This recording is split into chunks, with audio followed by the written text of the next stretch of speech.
Ladies and gentlemen, you're watching India Tonight with me, Sumita Karir, and my colleague Ashish Parikh. We're joining you live from our Delhi studios. And tonight on the show, we put the focus on United States, where in a long-awaited breakthrough, the United States government shutdown has officially ended after 43 grueling days, the longest in American history.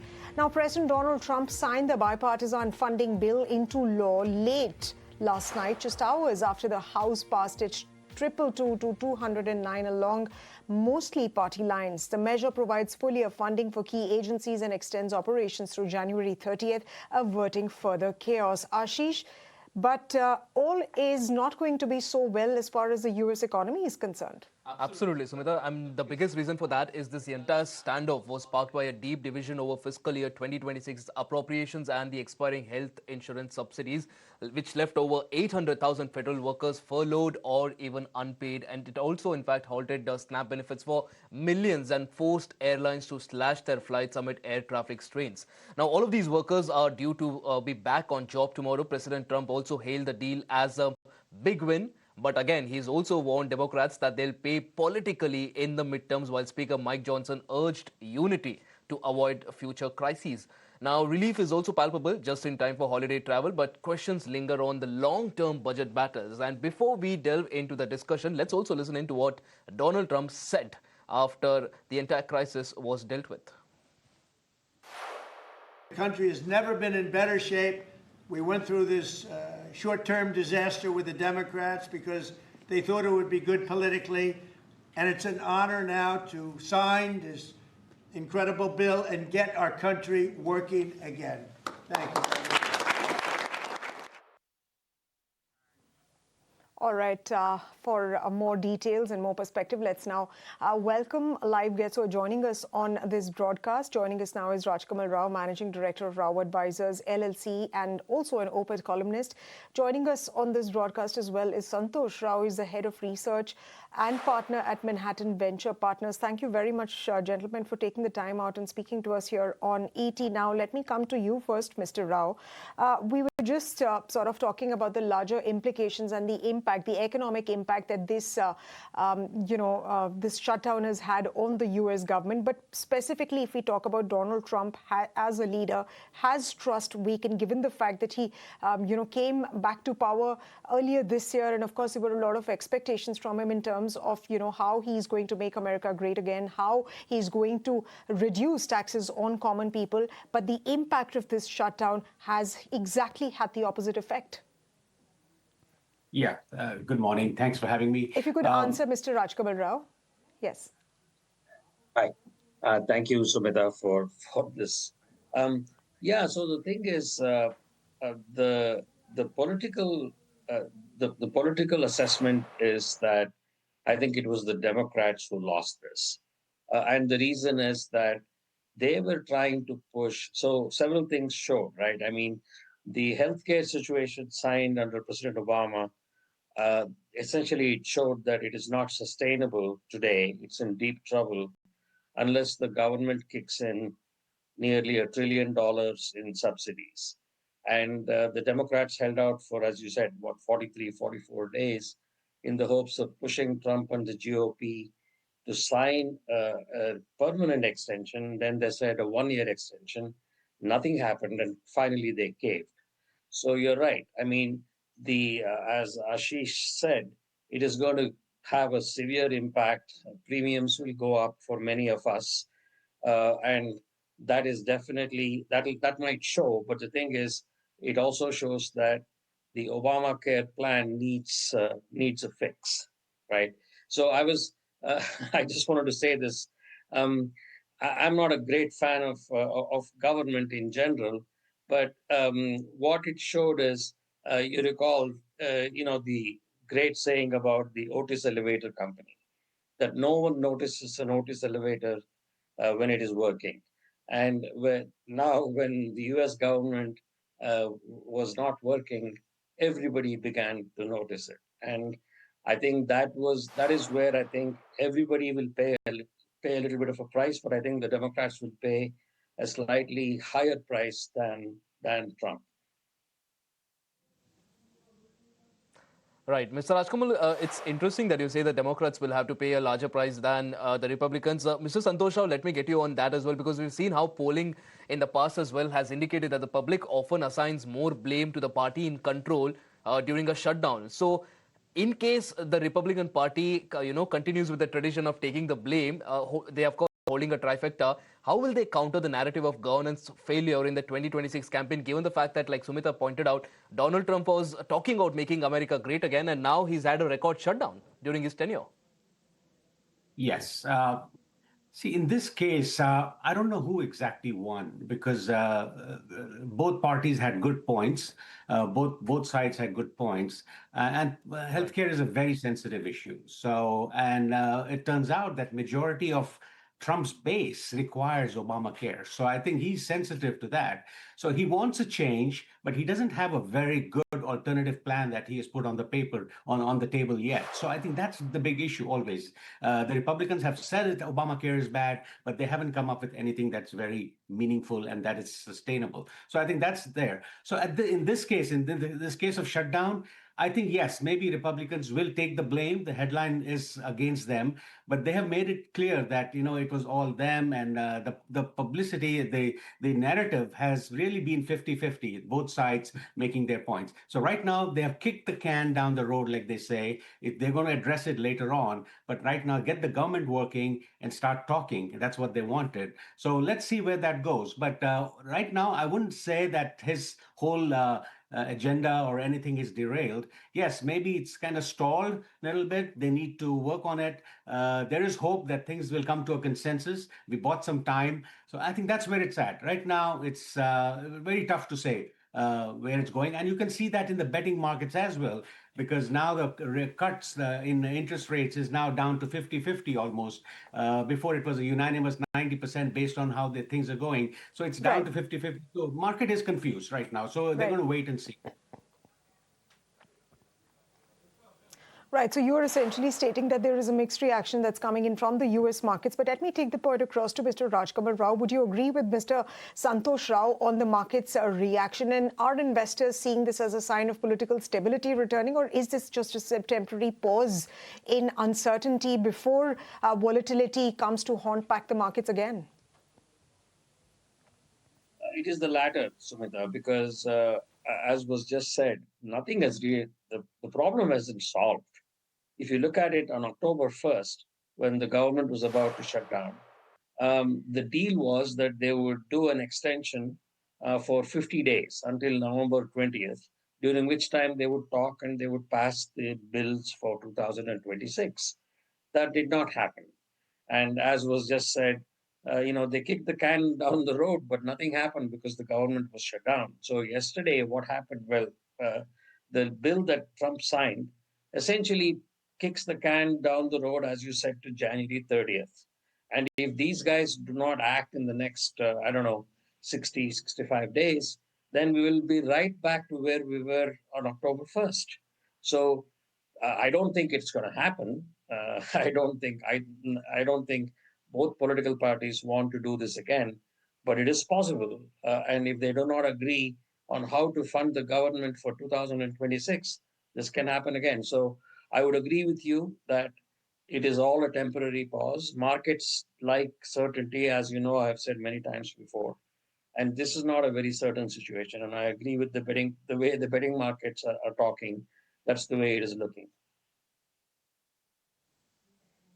Right, right. In fact, Mr. Rajkamal, what you're saying is, absolutely right. The fact that both the parties don't want it, but the reality of the fact is, this reopening is temporary until the January 30 deadline. And again, the bigger question is what it actually means for the trade talks. Mr. Santosh, does the looming January 30 deadline keep the uncertainty alive as far as India's exporters and sector is concerned, or do you think the optimism has already kicked in? The fact that Donald Trump says that this is a big win and now it's all hunky dory. Yes, I think in terms of the tariff talk, you're talking about trade deals. I think those negotiations will come back. They'll become focused now. From what he's saying lately, some of the comments, things seem to be moving in the right direction. That's what he said.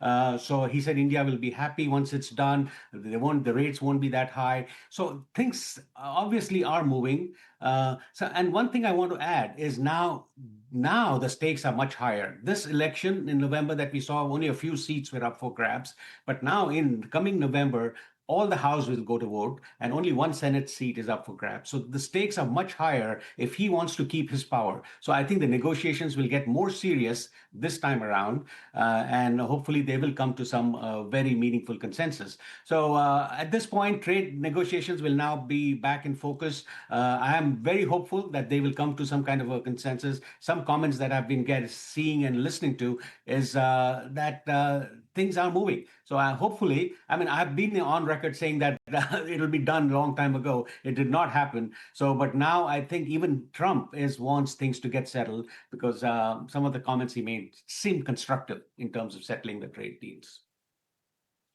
Right. Right. Mr. Santosh Rao, since you're hinting at a possible stability when you talk of Donald Trump, that's going to be pretty interesting to look forward to. But let me take that question across to you, Mr. Rajkamal Rao. So what Mr. Santosh Rao is essentially stating is that a deal could be imminent. It could happen anytime soon. And that's essentially what we've heard also from our government sources who seem to be indicating that we have presented our deal to the United States. And of course, it is now up to them to decide. So is this going to be priority for the Donald Trump administration, or will Donald Trump essentially be looking at resolving domestic issues, given that midterms are happening next year, and he could perhaps be on the back foot given the huge challenges that the U.S. economy has faced with respect to inflation, with respect to, of course, the cost of living crisis and several other economic challenges that the citizens of that country have been facing? That's a very good question, Sumita. I don't know if it is Donald Trump's priority, to stay up all night and think about the India trade situation. I don't know that if that is the case. However, yesterday, or I think it may have been Sunday night, he said a lot of positive things about the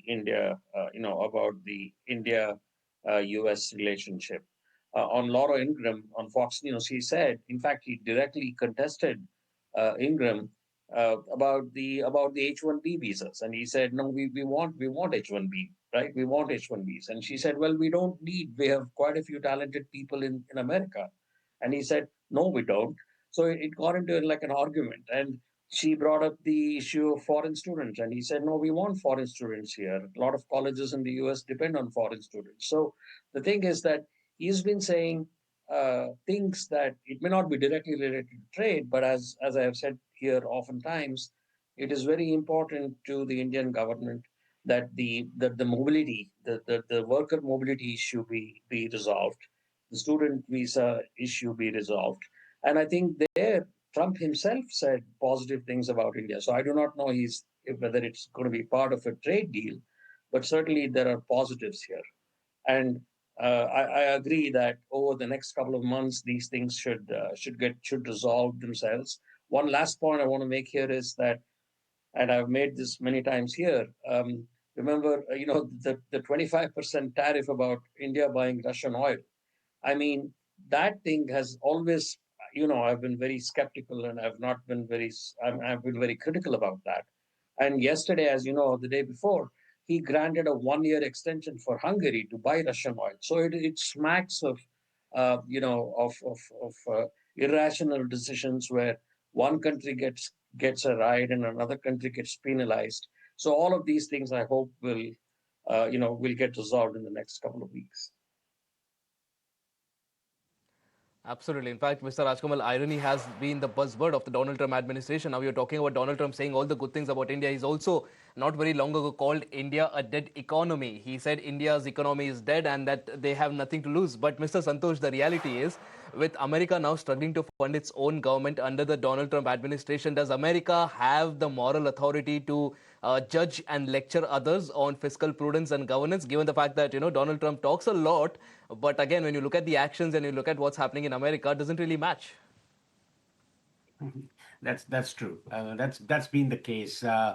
We preach a lot. America does preach everything, but they don't follow everything that they preach. So I think that's been there forever. It's always strategic. It's very political. It's very targeted. So all these trade agreements, they seem like more punitive rather than very strategic in terms of really enforcing them. So there was no really, so like you said, the Hungary, the example that was given. So for friends, he's been very relaxed. Turkey buys oil. They haven't faced any trial. So there are a lot of inconsistencies in what he's doing. But I think down the road, I think I think slowly you can see it from the bond market and everywhere. There is concern, overriding, because right now, not immediate, but down the road, if you look at the long-term bonds and everything, that there is concern about the U.S. fiscal deficits, the fiscal policies, and where the U.S. economy is in terms of its health. Being the reserve currency, I think the world expects US to be very stable and rational. I think that thing needs to be the focus, and I think slowly we will move towards that because it's getting imperative more and more that they get their house in order.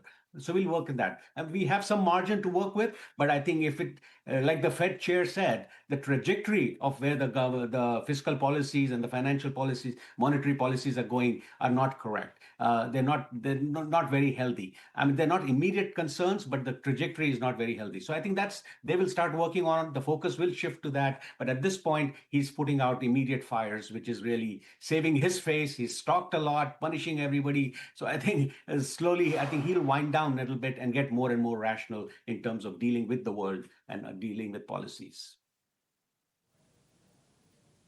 All right. So you are essentially stating that come 2026, we might see some stability on account of the Donald Trump administration. Would you agree with that, Mr. Rajkamal Rao? And do you think that tariff and trade will not be priorities for the Trump administration in 2026? Oh, on the contrary, I think Trump is fighting for his life about tariffs. You saw that the district court turned him down, the appeals court turned him down on the tariff in the tariff battle. The Supreme Court appeared to be skeptical about some of the claims made by the Trump administration, and Trump himself has gone on record to say that if the Supreme Court nullifies the Trump tariffs, then there will be a big hit to revenues. I think at one point they were talking about something like 800 billion to $1 trillion of revenue will be lost. So the entire Trump second term has been based on tariffs. And if the Supreme Court finds that as null and void, then I do not know what other economic plan they have. But I tell you one thing, I just want to make one point here.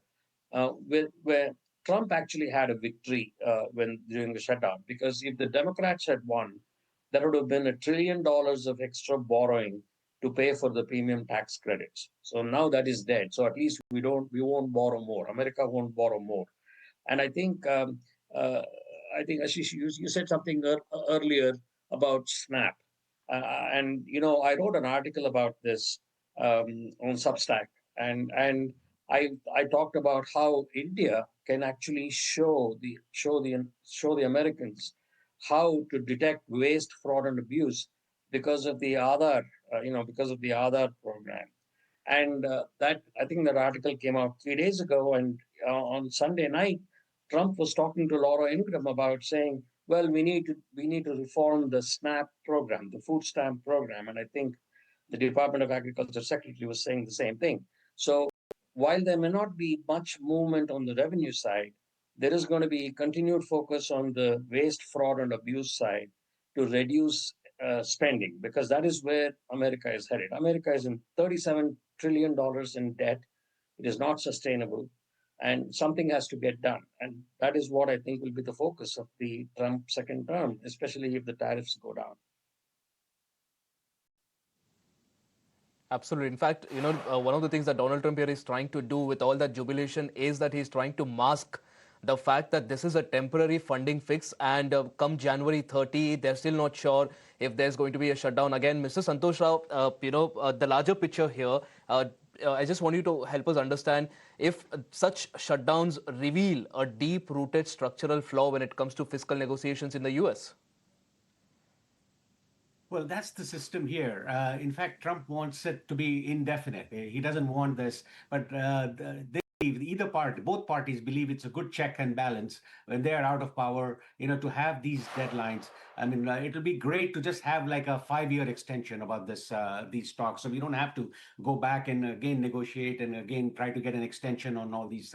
But in a way, they believe that, like this time, I think the Democrats believe that they don't want an extension of these things. They want it settled. So now I think we've got a 1-year extension. So I think they want it negotiated again. So I think that kind of puts in a way a checks and balance in terms of keeping the government honest and on track. So it'll continue. That's the system. The best thing would be at one point to control their expenses, get their fiscal house in order, and really there's a lot of abuse on the edges also in terms of the government programs. They need to crack down, get their fiscal house in order, essentially the monetary. So they will work on that, because I think the alarms bells have gone on there. A lot of have already pointed that out. So I think so far the budget deficits and fiscal deficits and all that have not been in focus, but now they'll get increasingly more and more, because it's not an unlimited thing. You cannot just keep on borrowing, because at some point, right now, the interest on the debt itself is more than some of the fixed payment like the Medicare and the military spending. So just the interest on that. So I think that's really adding up, and at some point it's going to start pinching. So I think you will see that the system is what it is, but they will try to find a rational solution to that, because in the end, both parties, the center of both parties is very rational, and they will come back to their senses and get it in order.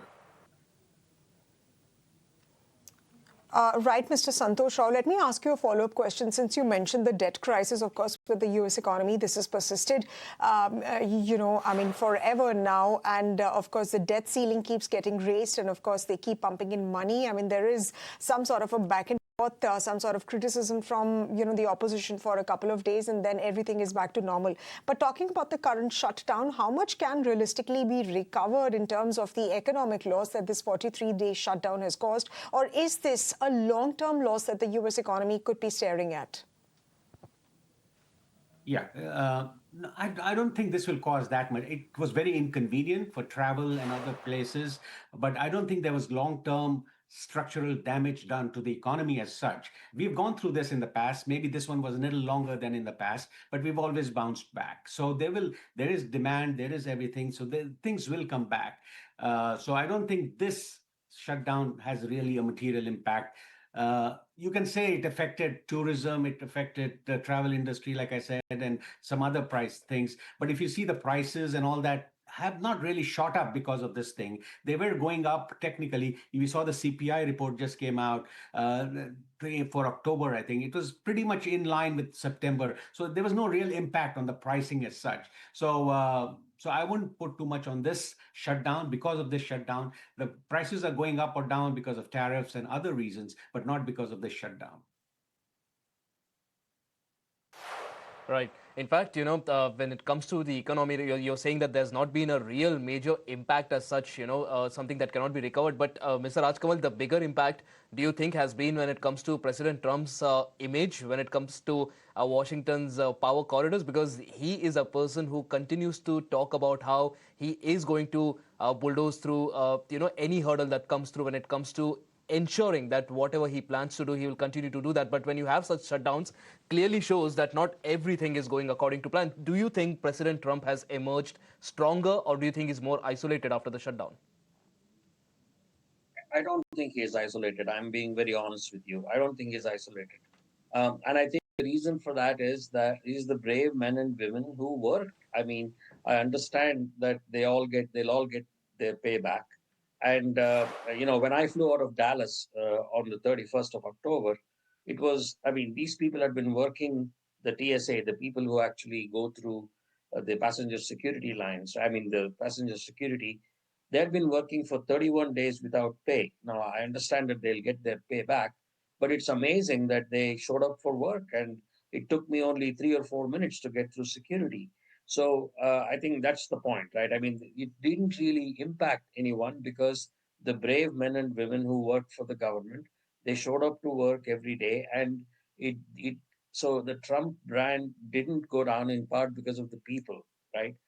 Now, 4 days or 5 days later in Houston, there was chaos because there were like 4-hour waits to get through to the gates. But even that got resolved in a couple of days. So, but overall, thankfully, just the last couple of days, they began to cut short flights, domestic flights and international flights, and then people began to complain because flights were getting cancelled. There was some disruption. If that had gone on, then the Trump brand would have been impacted. But luckily for him, it didn't go on. And even the SNAP, there was a federal court and an appeals court that said that they have to pay the food stamp benefits. And the Trump administration went to the Supreme Court and said, "Hold on, don't rule anything yet. The political process is The playing out." bigger, the So bigger, all the way to look at this is, this has been an absolute political spectacle that could possibly repeat in the future as well. Some may think that this is just democracy in action. Others might think this is dysfunction on display. But regardless of which side of the fence you're on, it is, something to watch out for. It's a spectacle. It's a political spectacle, particularly how Donald Trump is dealing with that. It's an absolute pleasure, Mr. Rajkamal Rao and also Mr. Santosh Rao speaking to you on this. And of course, we will continue to see how the US deals with it come January 30, Sumita, when it is, of course, going to be another round of a clash when it comes to the Republicans and the Democrats, particularly when it comes to fiscal negotiations. Absolutely, Ashish. And, how does that really impact the trade deal with India? And, of course, Donald Trump's tariff policies, what turn do they take? That will be interesting to watch out for, because not only is Donald Trump dealing with this one particular crisis, but the Supreme Court is also challenging Donald Trump's tariff policies. So will Donald Trump's tariff policies take a hit, or will he employ other tariff measures to keep continuing putting on and imposing tariffs on countries? Well, that remains to be seen.